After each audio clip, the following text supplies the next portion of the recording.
Okay, let's learn about token standards on the internet computer, non-fungible token standards. Please excuse my voice today, I am a bit sick. So we'll start off by looking at this beautiful painting of a medieval market. And I just wanted to start here because I've been thinking of token standards recently in terms of like a lingua franca, which is to say a common language that we can use for commerce, which allows us to all achieve our various marketplace goals. By having a single language that we all use, it allows us to, with our various goals, whether we're buying berries, selling berries, selling a horse, we can go to any marketplace and conduct commerce successfully. Whereas if we were to have all our own different language that we spoke for commerce, or 4 or 5, we would end up with a sort of fraction or a factions within a marketplace, or silos within marketplaces that couldn't speak to each other, which would just hurt the economy's ability to spread far and wide. So when we're talking about token standards, this is kind of what we're talking about. We're talking about ensuring that we all follow the same basic set of rules, or speak the same basic language subset, so that we can conduct commerce successfully. So a little bit about me. My name is Jorn, and this is my Twitter handle. I'm an independent developer, and I founded Sagatera, which you might have seen around on the internet computer's social media ecosystem.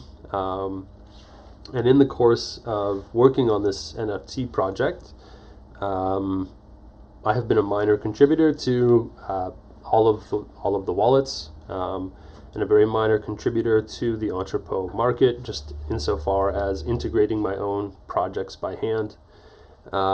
And so being an NFT project developer and trying to get my projects to work with all of these different dapps, wallet place markets, etc., you could say I've felt the pain of not having clear token standards on a very personal level. So to some extent, it's a topic that's important to me. So today what we're going to do is talk about the basic anatomy of a token standard or a token contract. We'll talk about why they're important, and how we can choose a standard for our project. So a little bit of a theoretical review, and then we're going to get hands-on and write a standard compliant NFT contract from scratch, from the ground up. And as we do that, we're going to break down what each of the prescribed methods in the token standard is for and how we can implement it. So words of warning before we start: token standards are still very much in flux right now. I've tried to future-proof this lecture insofar as the token standard we'll be focusing on is actually, as we speak, under active development. It is changing, and I've tried to include some of those upcoming changes in the lecture today. But any NFT project developer does need to be ready for things to change if you're working on the internet computer right now.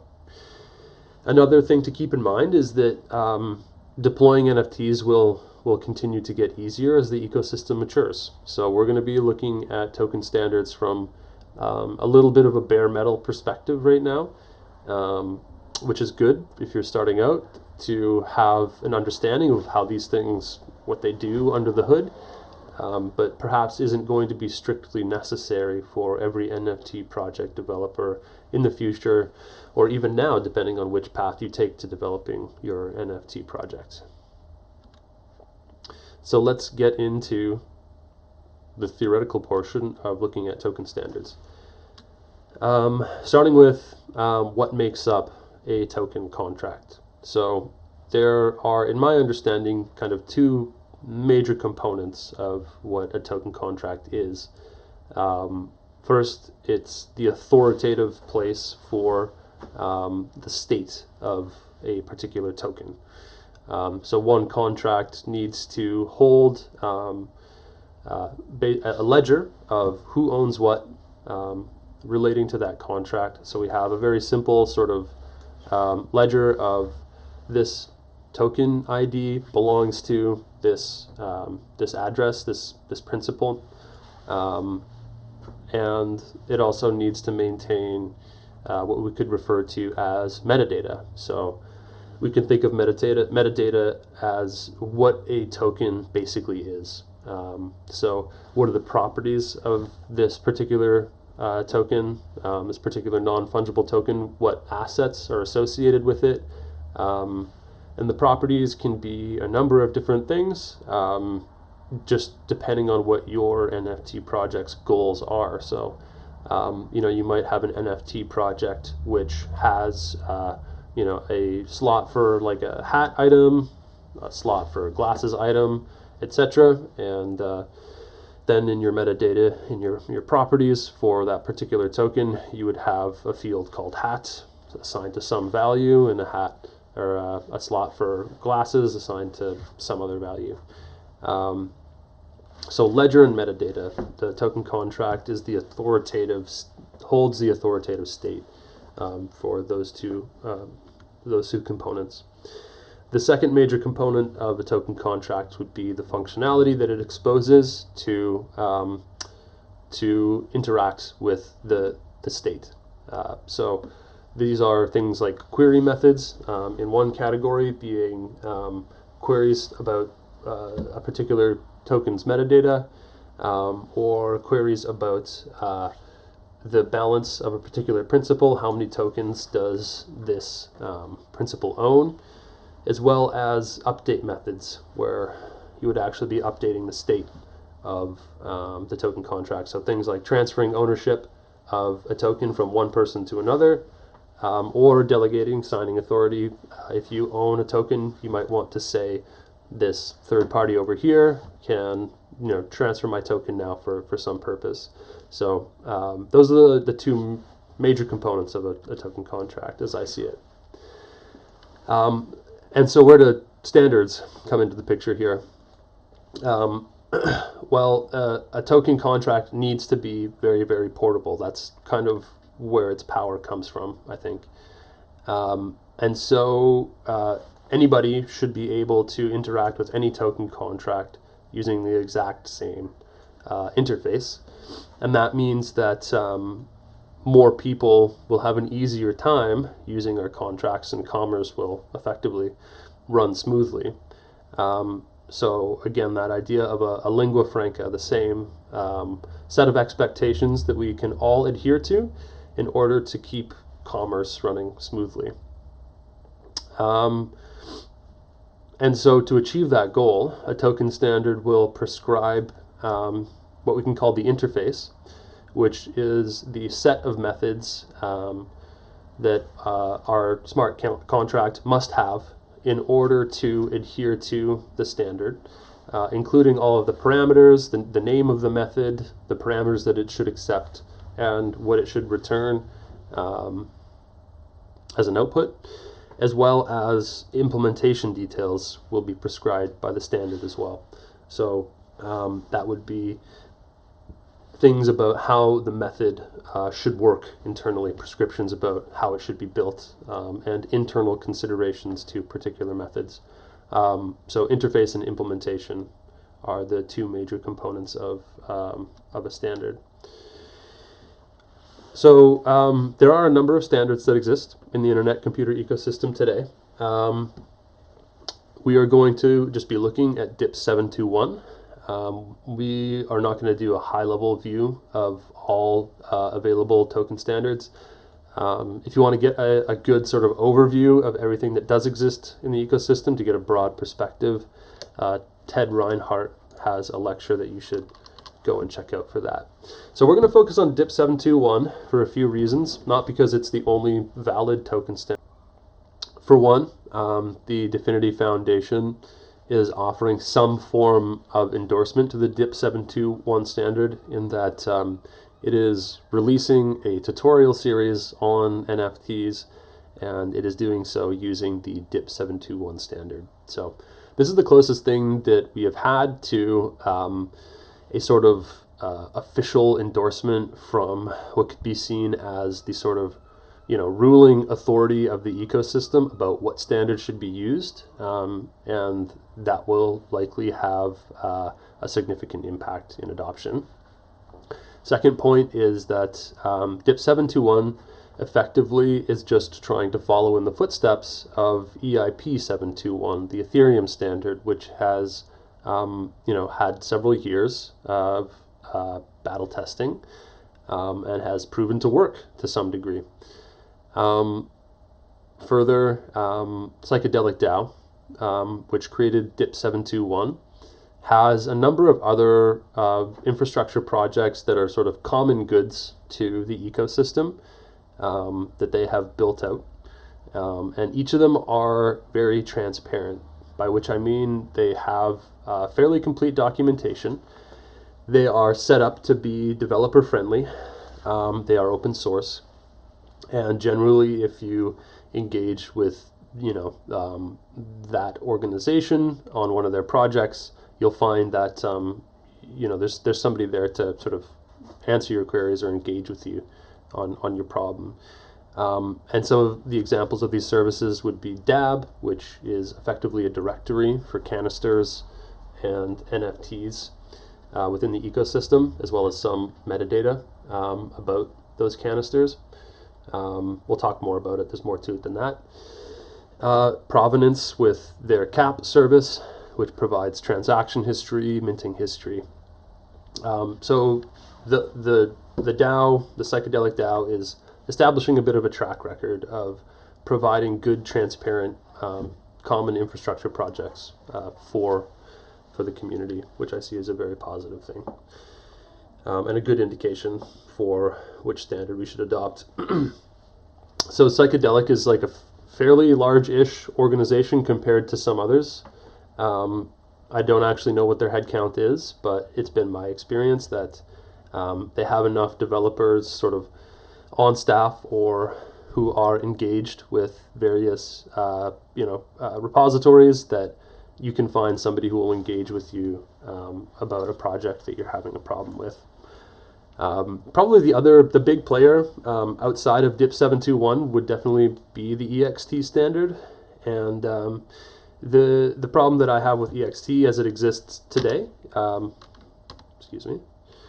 is that it does lack critical documentation. So if you're trying to get from I don't have an NFT project A to I've launched my production NFT project B, you won't really be able to get there by following existing documentation, as far as I know, as it stands today. I'm sure that's something that will change in the future. And the other problem that I have with EXT as it stands today is that it has some major process bottlenecks where you'll end up waiting for somebody else to perform some action so that your NFT project can go live. Brief sidebar. So what is an EAP, an ERC, an EIP? EIPs and ERCs are from the Ethereum blockchain, and that's where the E comes from. EIP being an improvement proposal. So, hey everyone, effectively they're saying, I have this idea that I think will make the blockchain better, that we should adopt, have a look, and the request for comments. ERC being, we really want feedback on this. Please, let us know what you think about this. Let's prove this or disprove this idea. Get some peer review on this. And the DIP, or more colloquially, the DIP, is the something improvement proposal. I imagine that's Definity Improvement Proposal. So just a bit of terminology there. And without further ado, we'll dive into DIP 721 a bit. So this is the statement on what the standard is from the official DIP 721 spec. You can jump over to that specification from the link in the slides if you like. As I've mentioned, the standard is undergoing changes right now, so there's some things that will be out of date. And effectively what this is saying is that our standard is going to basically be an adoption of the existing Ethereum standard into the Internet Computer, so things that we've already talked about. And this is what the basic interface of the DIP 721 standard looks like. So there are different modules within the standard. This is the basic one, and so in order to be compliant with the standard, you must have all of these different methods with these precise names, with these precise parameters, these precise return types. And then there are additional modules, which we won't be looking at too much today, that will provide extra functionality onto your token contract. So an example of additional modules would be the minting module, which provides an interface to your token contract to allow people to mint NFTs on your canister. And another example would be the allowances module, which allows owners of tokens, holders, to provide signing authority over things they own to third parties. But we're just going to focus on the basic interface today. So these are all of the methods that we're going to be looking at. Oops, I shouldn't click. The parameters that they accept and their return types. So any contract that adheres to this interface can be considered DIP 721 compliant. And that's what we're going to do today, is we're going to build such a contract. If you're familiar with DIP 721 already, you might be more familiar with an interface that has the DIP 721 postfix on all of the methods. So, for example, it would be name DIP 721, symbol DIP 721, owner of DIP 721, but that postfix is going to be deprecated in an upcoming version. Based on current thought, anyways, we think that's going to work. All right, so from here on out, we're going to sort of go hands-on with some code. And what we're making today won't be necessarily production ready, but it's going to help us learn a lot of the basics, and we can talk a little bit about what it would take to go into something that is more production ready. So from here out, you can follow along if you want at this using this repository. So I'm going to put a link to this repository in the bottom of the screen for the rest of the lecture. And if you want, you can clone this repository, copy and paste the code from it to sort of build up the contract step by step. Try to live code it yourself if you've got fast hands. Or maybe the best option would be to just follow this tutorial in your own time after the lecture, because taking the time to type it out yourself helps build some muscle memory and forces you to look at every character that you're writing. So let's dive in. The first thing that we're going to do is we are going to bootstrap a totally bare bones Motoko project. So we're going to do make dir my dip NFT from wherever we like to keep our projects on our machine. That already exists on my machine. So I'm just going to remove that. Just going to show you part of my password there. That's fine. Okay. We'll try again. My dip NFT. Okay, super. Now we're going to jump into that directory, and we are going to set up some initial files that we'll want in our project. We are going to ignore in Git any files that are generated by DFX. We don't want those. We are going to create a totally empty actor definition for our main script file, which we'll be building out.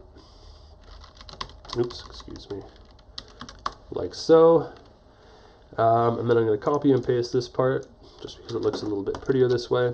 we're going to set up a very, very simple dfx.json.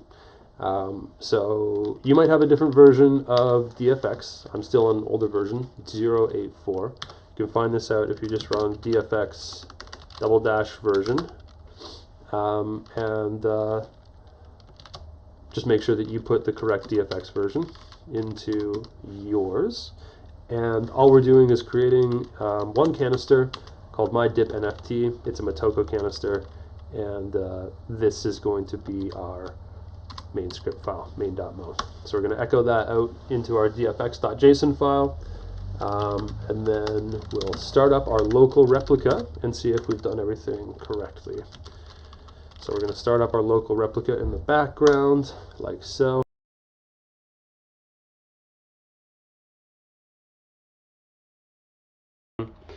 And we are now off to the races.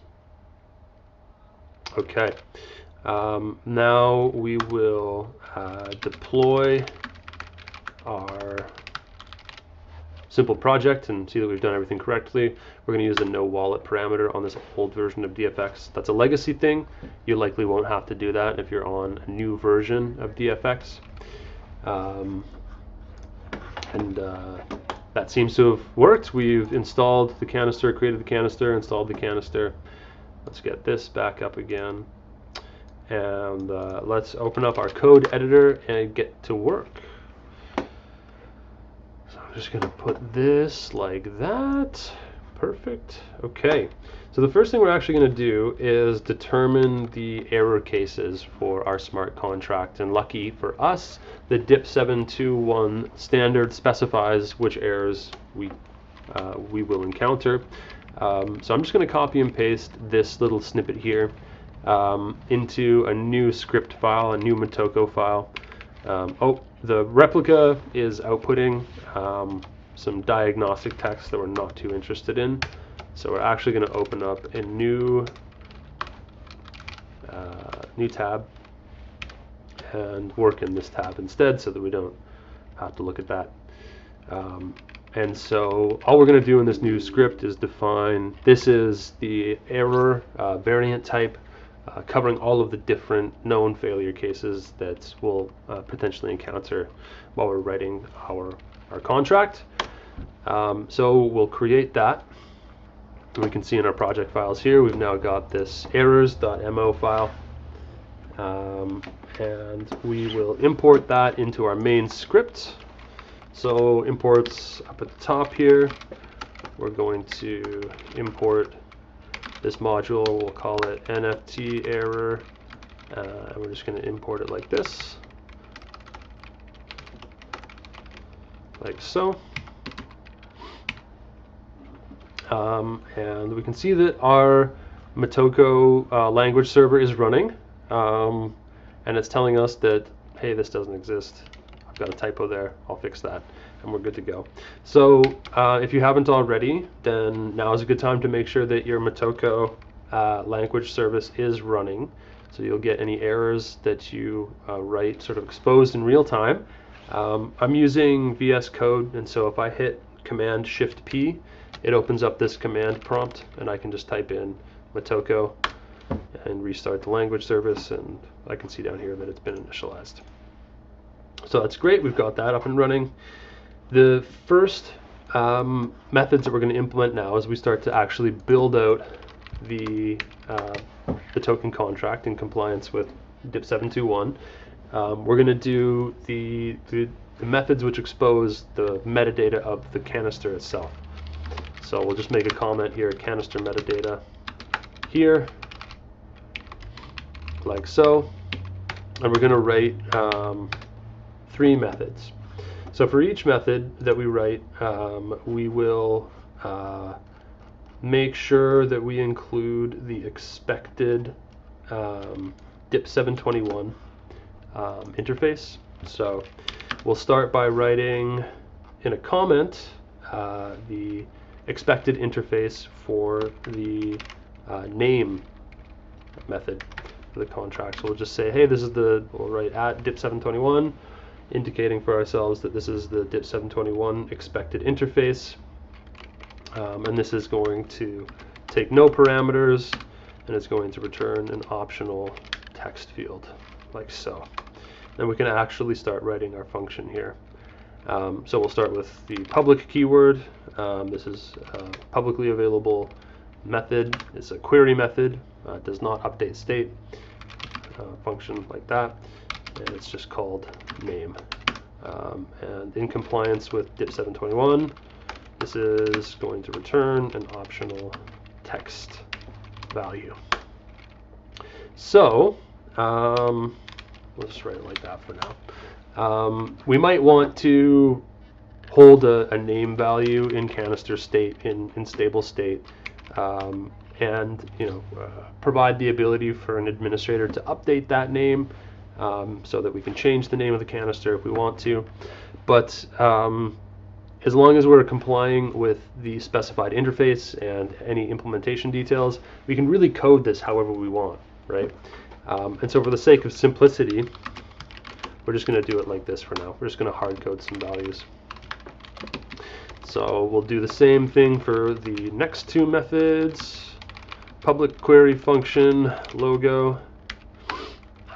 That is going to accept no parameters. It's going to return an asynchronous message containing an optional text value. And for this one, we're just going to point to any old random image. So I've got a little URL that will give us a random image. We'll paste that in. And we'll use the same interface because it is the same for the next method, which is the symbol.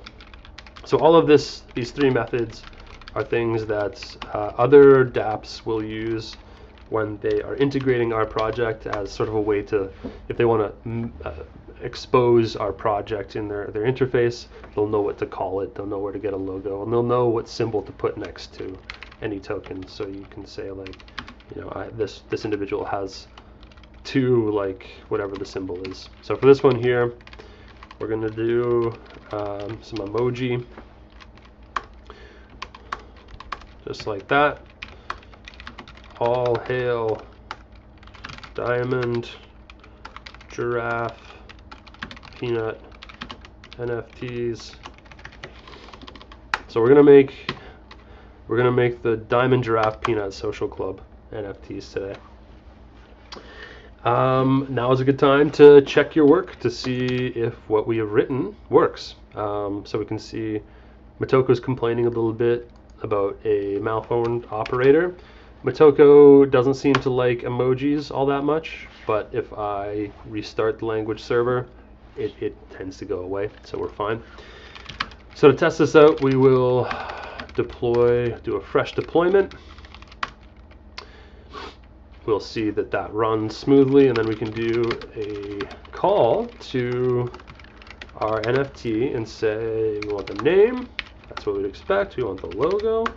That's what we'd expect. We'll control click on this and see what logo we got. That's perfect. And we will do the symbol as well. So I should make sure that stays in place.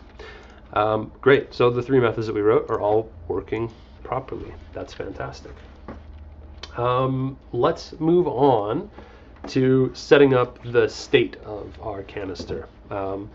We don't really have much to write our query methods against if we don't actually have some state within the canister. So we'll make a little comment, canister state here, and now what state do we want to use?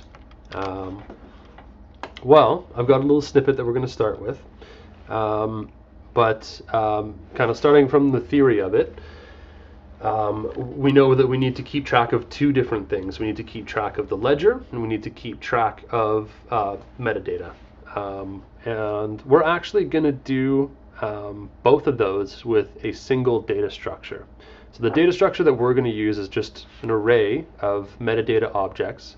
For production, you would likely want something a bit more efficient, something that you can query more efficiently. There are likely other unique considerations for your NFT project, but we're going to keep it pretty darn simple for now. And again, dip721 specifies what the metadata for a token should look like for us. So we're going to copy in a snippet here from dip721, and we can see that this is the metadata, the interface for a token's metadata. We've got the token identifier, which actually this is a natural number now, not text in the latest version of the standard. We have an owner of the token, which is a principal. We have various properties, which is sort of key value, a pair, where the key is text, and the value is this generic value object, which we've defined down here.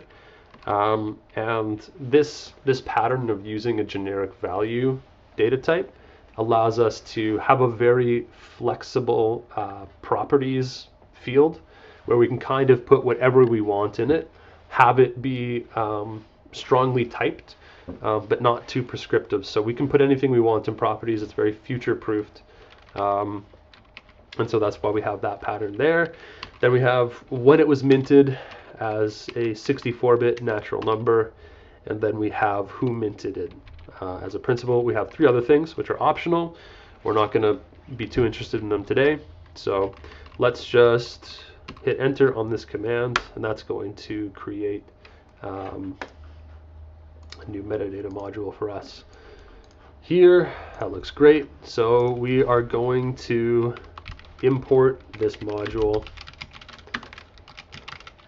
as before up at the top of the file, and now we have access to those types. And so let's write our state.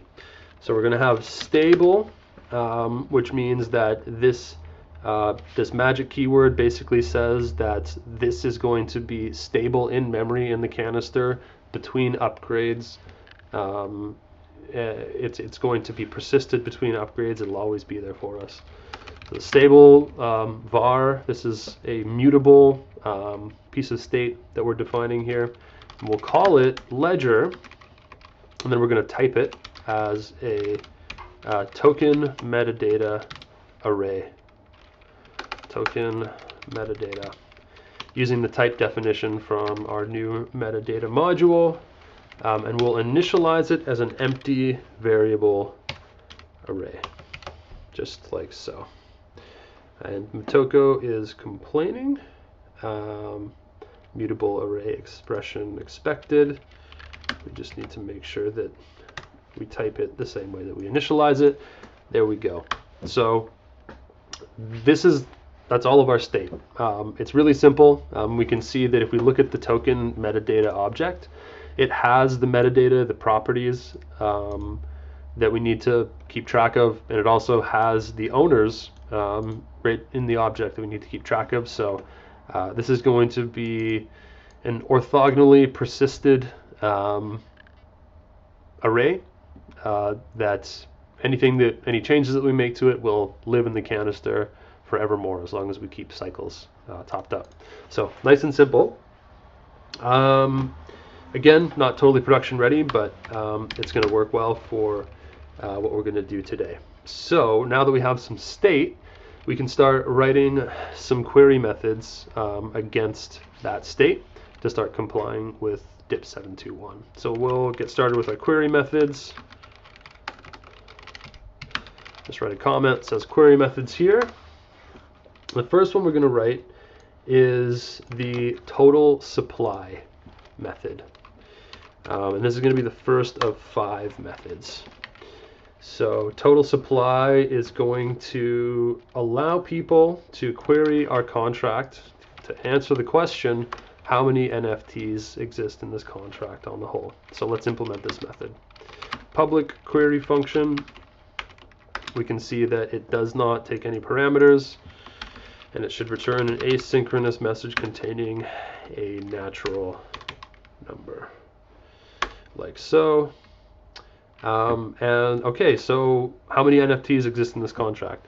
Well, if we look at our state, each metadata object in our ledger is an NFT, and so how many NFTs exist in our collection is a simple matter of how big that array is, like so. That's all there is to it.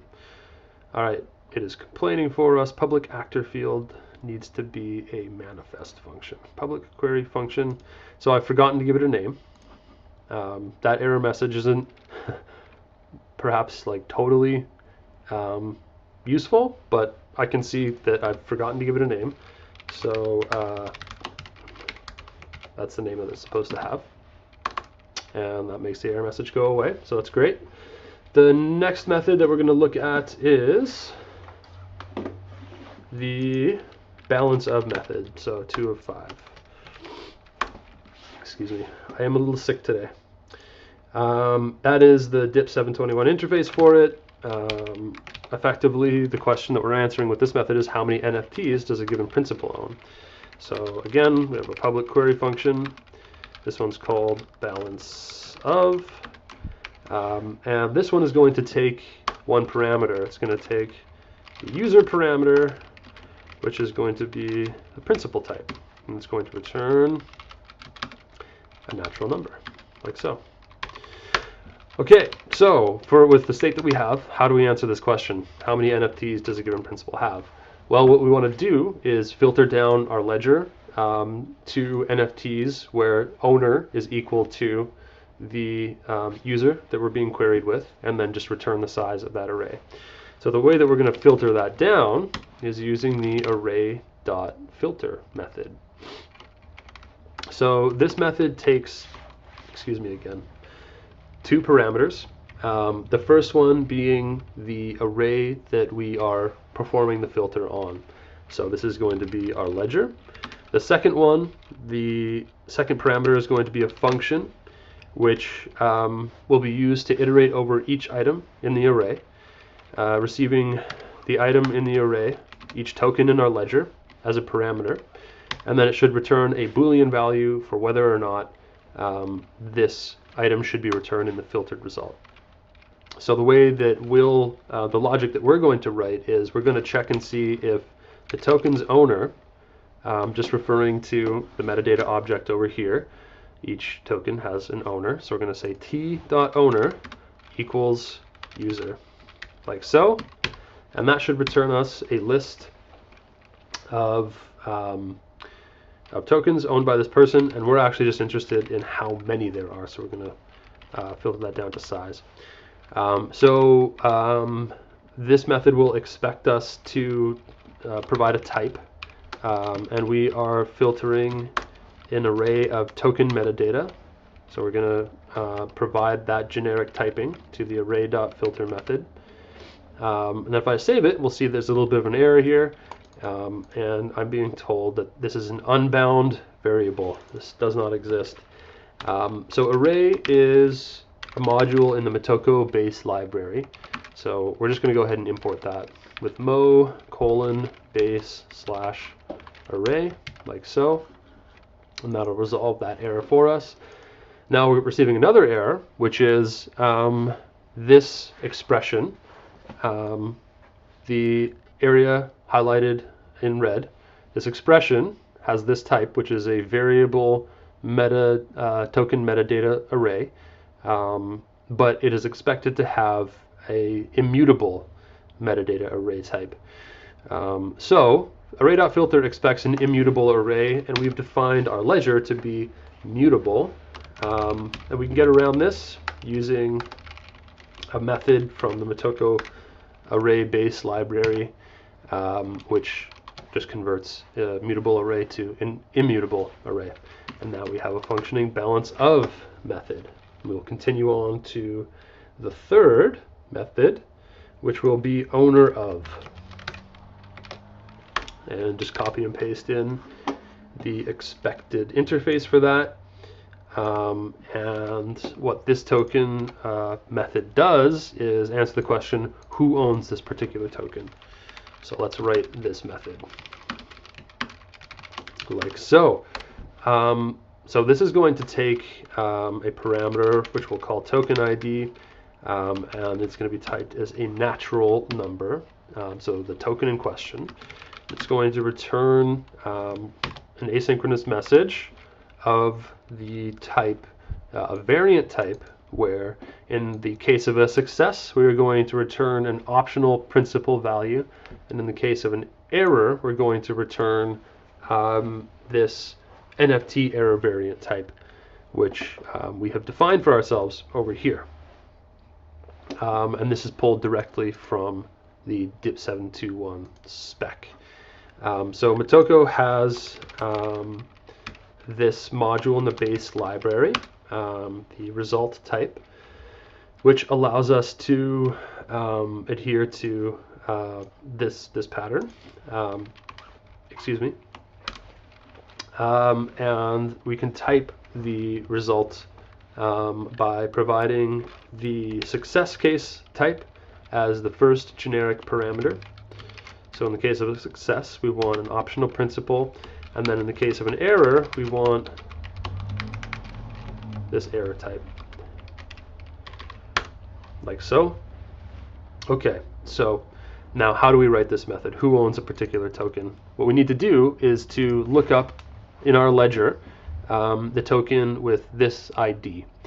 And because we're using an array, we just can use the token ID as the key to access our array, and whatever value lives in there, that's the token in question.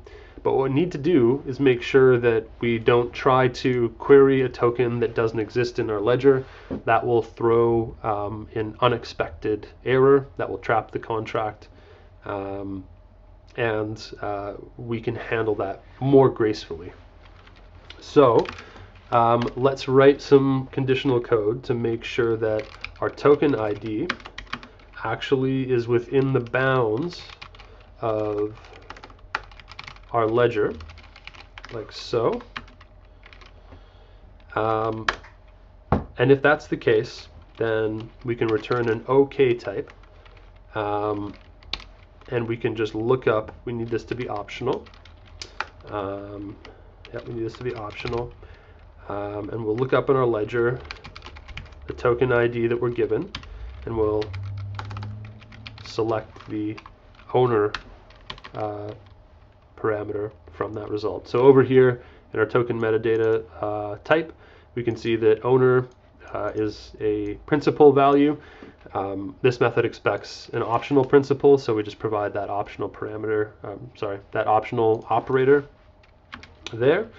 And then we'll handle the case where a token ID exceeds the size of our ledger by returning an NFT error. And so which one do we want to return? We have this predefined list for us. We've got unauthorized, which would say you're trying to do something that you're not allowed to do, owner not found, etc. The one that we're interested in is token not found. If the token identifier is not within the bounds of our ledger, then we can't find that token, we don't know what it is, and we can go ahead and return that error type. So we're getting an unbound variable error again. All we need to do is import the result type from the Motoko base library. We can save that, and we see that that solves all of our errors. Moving on to the next method, we're going to look at the token metadata query method. So we'll paste in the dip interface for that method, and what this method does is it retrieves the metadata for a given token. So basically, tell me what this token is. This method will do exactly that. This is another public query function called token metadata, and here we're going to again take token ID as a parameter, which is a natural number, and we will return another result type, where in the success case we're returning a token metadata from our metadata module, and in the error type we're going to return an NFT error from our NFT error module. Easy peasy. So all we need to do is, it's very similar what we're doing actually to the last function. So we're going to copy and paste, because a wise man once told me that programmers are lazy. So using the last method as a starting point, because we need to do the same check to make sure that we're not exceeding the size of our ledger, all we need to do is return, in the success case, return a token metadata. So it doesn't need to be an optional field like last time. And instead of returning only a single parameter of the metadata, we're going to return the whole thing. If we save that, we can see that that just works. So that's great. The final method that we're going to implement in the category of DIP 721 compliant query methods is going to be owner metadata. So this is similar to the token metadata method that we just implemented, but it's going to get all of the tokens for a particular principal. And we can find out for one user, give me all of the things that they own. So we'll do a public query function again, owner token metadata, and this is going to take a principal as a parameter and is going to return again a result type. Oh no, yeah, it is a result type. Okay, result.result.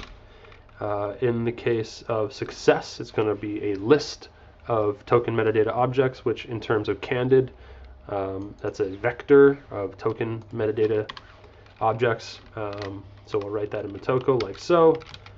A list of metadata.token metadata objects, and the error case will again be the NFT error type from our NFT error module, like so. And so how do we implement this method here? It's similar in a way to the one that we wrote up here, balance of, in that we want to select down to start all of the tokens that are owned by a particular user. So we're just going to copy this part. And I might be wrong, but I think that all we need to do is, instead of returning the size, the number of entries that we find from this array filter method that we just wrote, we're actually going to want the whole thing. Just give me all of the tokens this person owns. But we can see that's not 100% correct. I am returning in this method now a list of token metadata objects, but what we want is a result type. So that's easy enough to do. We'll return an OK variant with that. Get rid of the extra semicolon. And there we go. So we've just written 5 query methods. That was a lot. Let's take a breather. Let's test out what we wrote. So we'll do a dfx deploy, fresh deploy. We'll test out our work. That looks like it's deployed properly. Installed, upgraded, deployed. Perfect. And let's just test our methods out. So we don't expect this to be too interesting because we've created some methods. We have a totally blank canister state, but the methods should nonetheless work. So we'll do dfx canister call my dip NFT, and we'll start with the first one, which we wrote, which is total supply. That returns 0, as we would expect. Let's try out the next one, balance of. And for this, we need to provide a parameter, which will be a principal. In candid, this looks like this. Let's get a little bit more space for the terminal here. Get rid of our sidebar. There we go. And we're going to just use the principal of our current dfx identity, which we can do like so. Dfx identity get principal like this, and the balance is 0, as we would expect. Next, let's try the owner of method, again being as lazy as possible. So owner of, I just press up a couple of times and we can get back to another command we ran, which was similar. Delete the name of that, and we'll write owner of. Who owns the first token? Well, that token doesn't exist as we'd expect. We haven't created it. Great, let's try token metadata. That token doesn't exist as you would expect. Fantastic. And the last one that we're going to try out, the last method that we wrote, is owner token metadata. and we need a principal parameter for that. So we're going to just reuse this command here, and we'll write owner token metadata. Excuse me. Oh, and it looks like I have done something incorrect here. Unrecognized token principal expected this. Okay. I'm not sure why I didn't run into this error with the balance of call, to be totally honest, but that's fine. We'll wrap it in parentheses as Candid is kindly requesting of us. And we're seeing that it does not have an update method owner token metadata. So it looks like I have a typo. Why don't I have this method? It's because there's a typo. All right, so we'll just fix that. I'm going to press Control R on my terminal, which will allow me to search through the history of commands I've given to the terminal. And I'm just going to type in the first couple characters of deploy to pull up the most recent deploy command that I offered. It's just a little bit of a faster way to fire off that command. So I fixed my method name, I redeployed, and I can just press up a few times and we'll run this command again, and we can see that okay, we get an okay response back, and it's an empty list of metadata objects, as we would expect. So all the methods are working now. That's great. Unfortunately, they're not interesting at all because we don't have any canister state. So let's fix that. So the way that we're going to make this a little bit more interesting is we're going to add some state into the canister.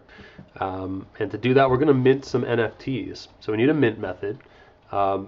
As I alluded to earlier, there is a module of the DIP721 standard to add a mint method. So we'll adhere to that. Why not? I'm just going to copy and paste in the DIP standard for that method, like so. And we'll just start a new section. We'll call this DIP721 update methods here. So minting for your NFT project, for an NFT project in general, is something that can be fairly project specific, and also not necessarily something that you want to expose to third parties by default. It's often a very internal method, and so perhaps complying to the standard here isn't the most important part for your project if you never plan on exposing the mint method externally. And we're going to keep that in mind as we're implementing our own mint method. So let's get started. Instead of a query, this is a shared function this time. So both query and shared keywords will expose the method in the candid interface of the contract, but shared will allow you to perform state updates to the contract, whereas query does not. And because of that limitation, query calls can be much, much quicker. So public query function mint, and we can see that the DIP721 mint standard specifies that it should take a principal parameter, a natural number parameter, and a list of key value pairs. So the first parameter is going to be who are we minting this token to? The second one is going to be which token do we want to mint to that person. We're actually going to ignore this field, which is somewhat of a no-no in terms of if we're exposing a parameter, it should be used in the way that is expected. So we're not fully adhering to the mint module component of the DIP721 standard, but for the reasons that I've mentioned, we're going to be okay with that. And then finally, the last value is going to be the properties of the token that we're minting. So this is the metadata, and this is going to be a list of key value pairs. We're going to import the metadata from our metadata module, the generic value type, and this will return an asynchronous result, where in the success case we have a natural number, and in the error case we have from our NFT error module the NFT error type. And the natural number that we're returning here should be taken to mean the token ID of the NFT which was minted. So how do we do this? What we're doing when we mint an NFT, add an NFT to the ledger, we're using the term mint somewhat flexibly here, but we need to add a token metadata object into our ledger. So we're going to update our ledger using the assignment operator, which is in Motoko, := and we're going to rebuild the whole ledger array. An array in Motoko is of fixed length, so if we want to grow the size of our ledger, we need to actually replace the ledger with a brand new array that is one bigger than the array before. So the way that we're going to create that new array is using the tabulate method from the Motoko array base module, and we're going to use the tabulate var variation, which is going to allow us to create an array of mutable values, because our ledger is a mutable ledger, it's a mutable array. So we need to type the array that we're tabulating, and this is an array of token metadata objects.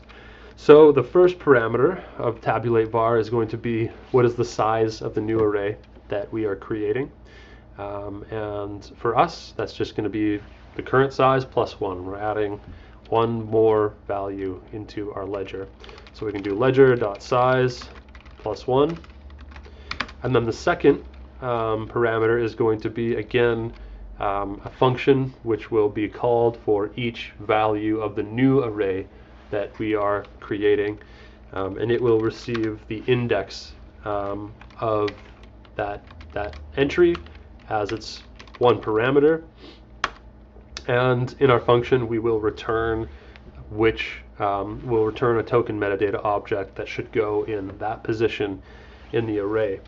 So what this looks like for us is, first of all, if we have an existing value, if there's already a token at a particular index, then all we do is return that token and leave it totally unaltered. So if we're dealing with an index which already exists, which we'll write like this, we're just going to return the item at that position in the array, and otherwise we are going to return a new token metadata object, which I'm going to copy paste for the sake of simplicity.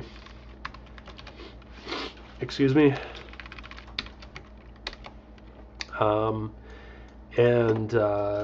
So we're going to the owner is going to be the two parameter that we were given. The token identifier will be the index of the token in the array. The properties for our token will be those that were provided in the mint call. The minted at time, for this we're going to use the Motoko base library time module.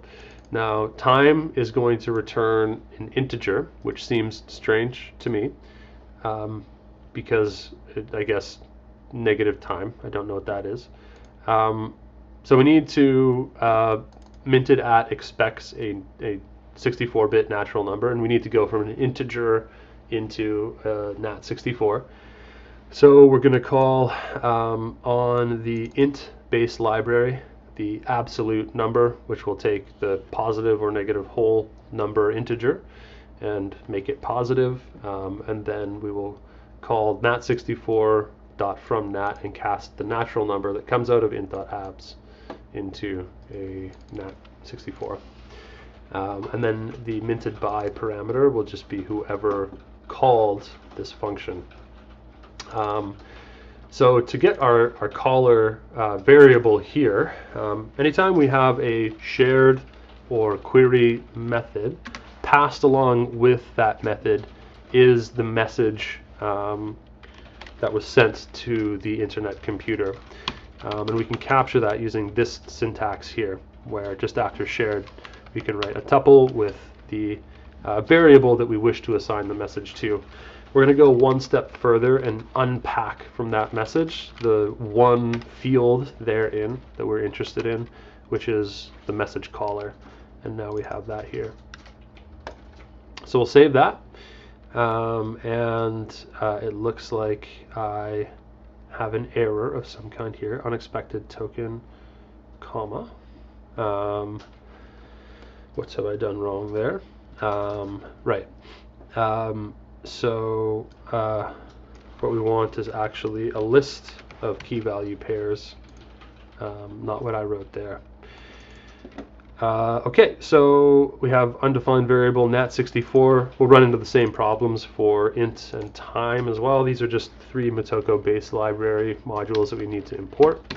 So we'll go ahead and import those. We want nat64, we want int, and we want time, like that. Super. Okay.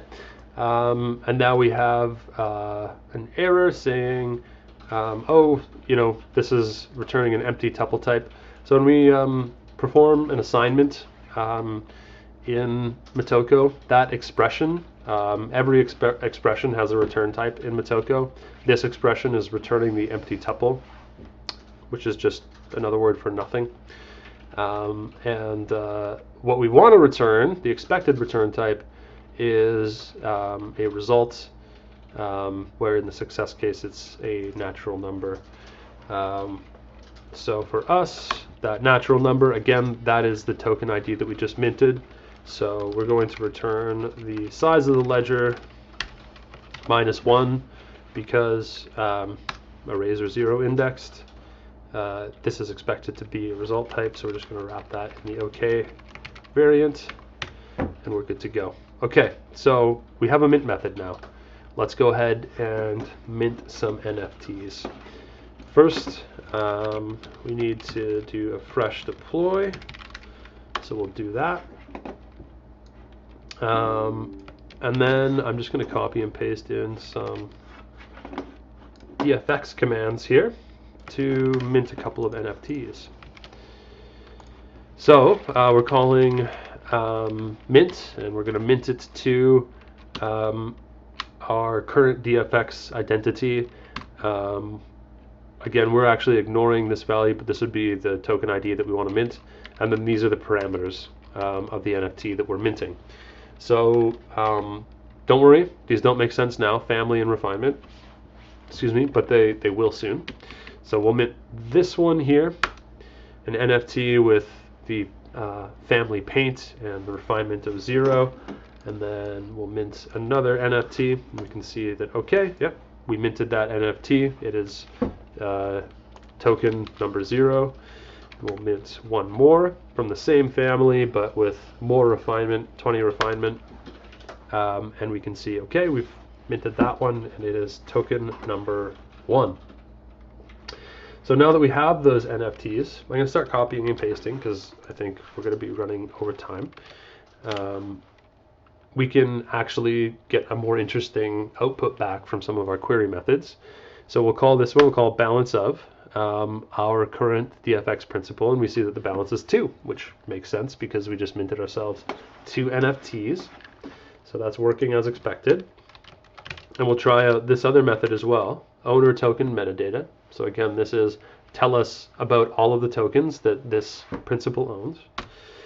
And we get back from that our 2 NFTs. We've got the paint variants with refinement 0 and the paint variant with refinement 20. The first one is token identifier 0, second one's token identifier 1.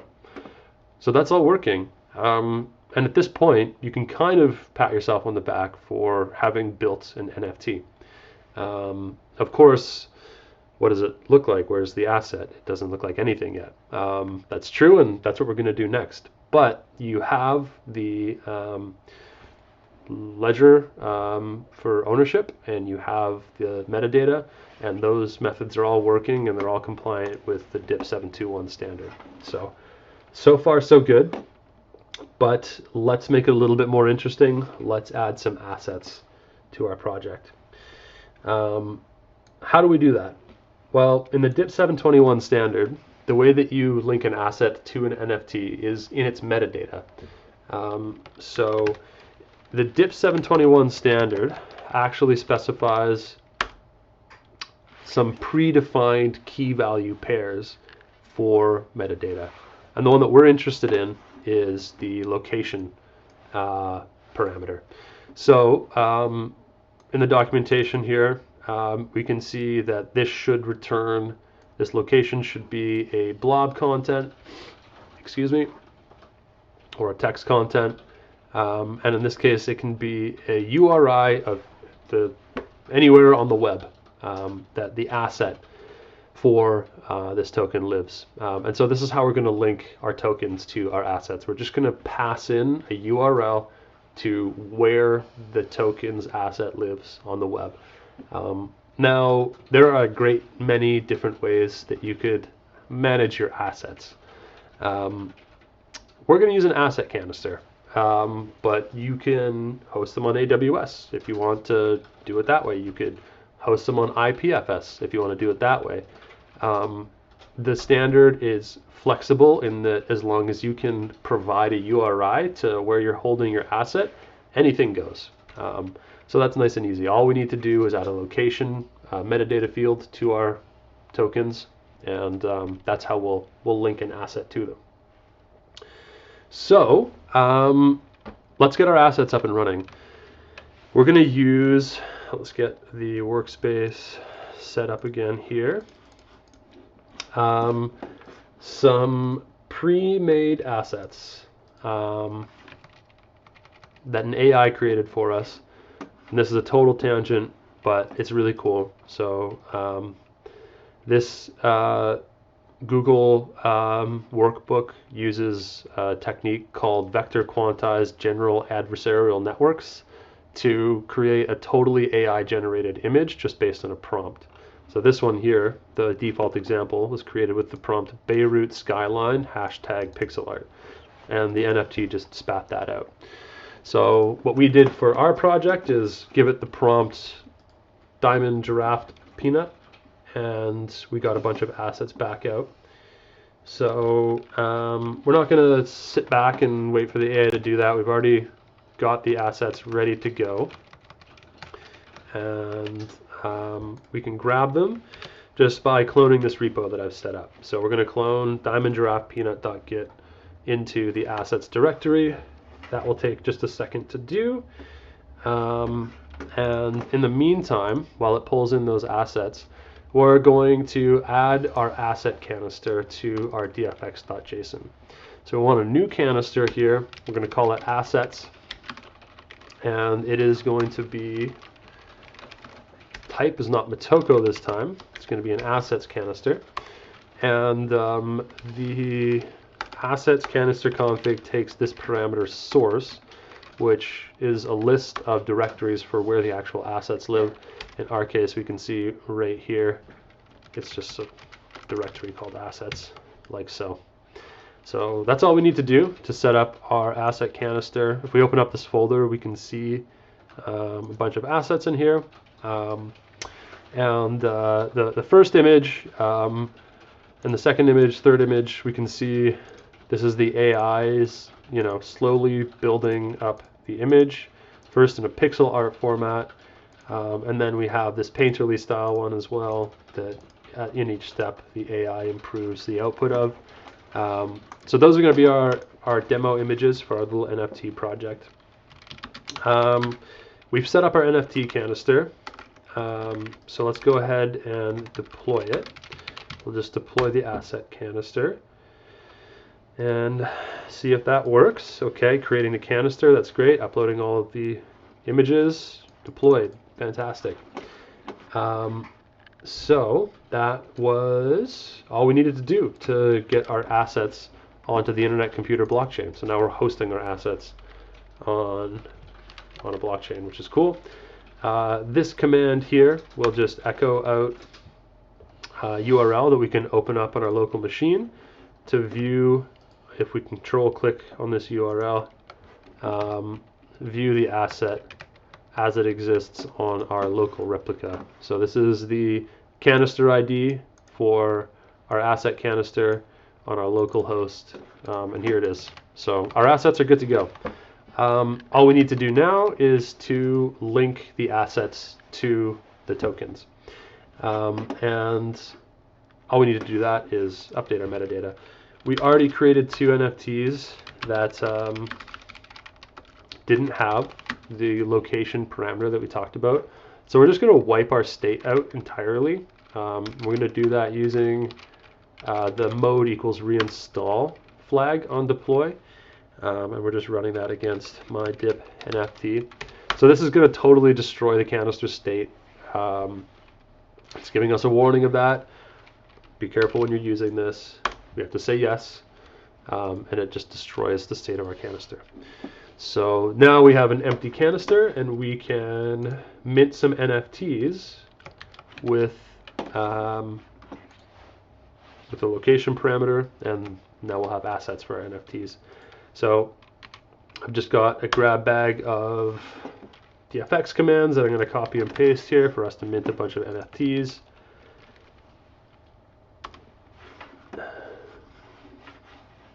So we're going to mint 2 in the paint family with different refinement values, linking to the corresponding assets. And then we'll do 2 from the pixel family as well, with varying refinement values. And again, mapping to like the correct assets, which I've just done by hand by looking at the images. And now we have 4 NFTs. So we can check our work again, and we'll do that by calling owner token metadata once more. So for our current DFX principal, we've just minted 4 NFTs. Let's get the list of all the NFTs, and we can see here they are. We own these 4 NFTs. We have all of the properties that we minted, and we have the assets that go along with them. So I can open these up and see the corresponding NFT asset. So that's great. We have NFTs that if we were to deploy this onto mainnet, that would be a functional NFT. It's missing one more method though. And we're going to implement that now. So the only thing that we haven't implemented from the DIP 721 standard so far, from the basic module of it anyways, is the transfer from method, which obviously is critical. This is how you transfer ownership from one person to another. So I'm just going to copy and paste in what I have, just to be sensitive of how far we're already going over time. And this is going to provide that transfer functionality that we need. We'll give it a quick review. So the parameters here are who's transferring the NFT, who are they transferring it to, and which NFT are they transferring. And then the result is going to be either an error, or this natural number should be the ID of a transaction, which we're not implementing today. We're just going to ignore that, and we'll just always return the number 0. That's something that we want to get in place for a production implementation. So the first thing that we're going to do, as we've done in other methods, is make sure that the token ID that somebody is making a request regarding is inside our ledger, and if it isn't, then we're going to tell them we can't find that token. Next up, we're going to make sure that the person who's calling for the transfer is the owner of the NFT, so that you can't just transfer somebody else's NFTs around. So if the token.owner is not the person who made this transfer call, then we're going to return the unauthorized error. So the error type defined by DIP 721 coming in handy again there. Then if we sort of pass these conditions, we're actually going to perform the transfer by updating our ledger. We'll take a look at this error message in a second here too. So what we're going to do is, actually it's painfully obvious what the error is here. We're trying to update the owner parameter of this item in the ledger to a full metadata object. So we can just remove the owner field there. It's a problem in my example. We'll remove that so that other people don't run into that issue. And we're gonna, for the token that's being transferred, we're going to update the owner. So the owner is going to be changed to whoever the to field was in the transfer from call, and then everything else is going to stay the same. For a production implementation where we actually have transaction history implemented, we would likely want to update these transferred fields as well, but we're going to ignore that for now. So that's all we need to do to implement transfer functionality. We can again check our work. So we'll do a deploy of the NFT canister, my dip NFT, and we'll try out the transfer functionality. So we're just going to send the NFT between two different DFX principals for the sake of a demonstration. And we'll do that by creating a new identity. We'll call it alternate. In my case, I've already created this one. And then we'll start using this identity. And then all we want to do is capture the principal of this identity for us to use in a transfer call. So we'll capture a variable.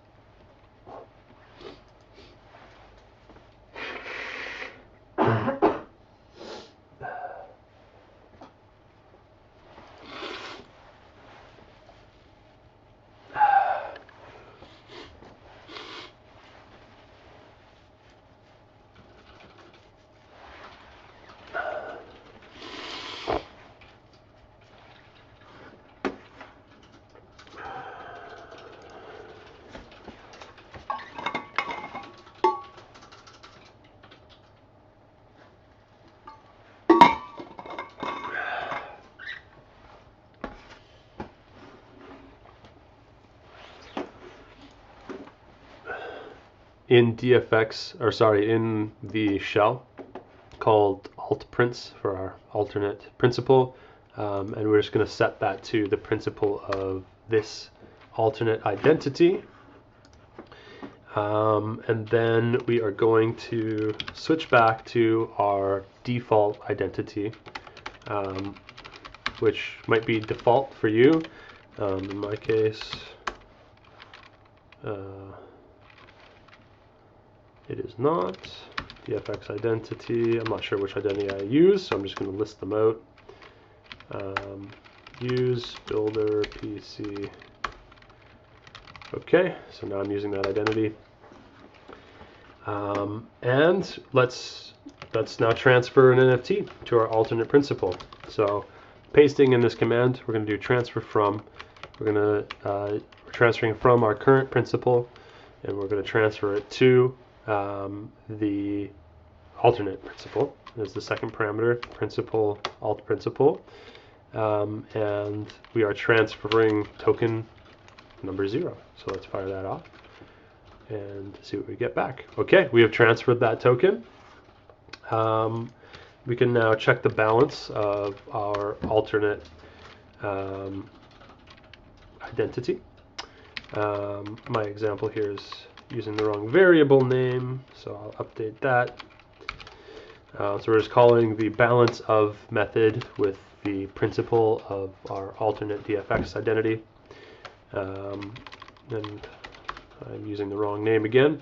And finally we get back 1. So this alternate principal has a single NFT, which totally makes sense. And if we were to just check our own current identity, get principal like so, we have 3, which makes perfect sense considering we minted 4 and transferred 1. So now if we were to attempt to transfer the same NFT again, for the sake of argument, using the exact same command, we get an error back saying that we're not authorized. We're trying to transfer something that doesn't belong to us, as expected.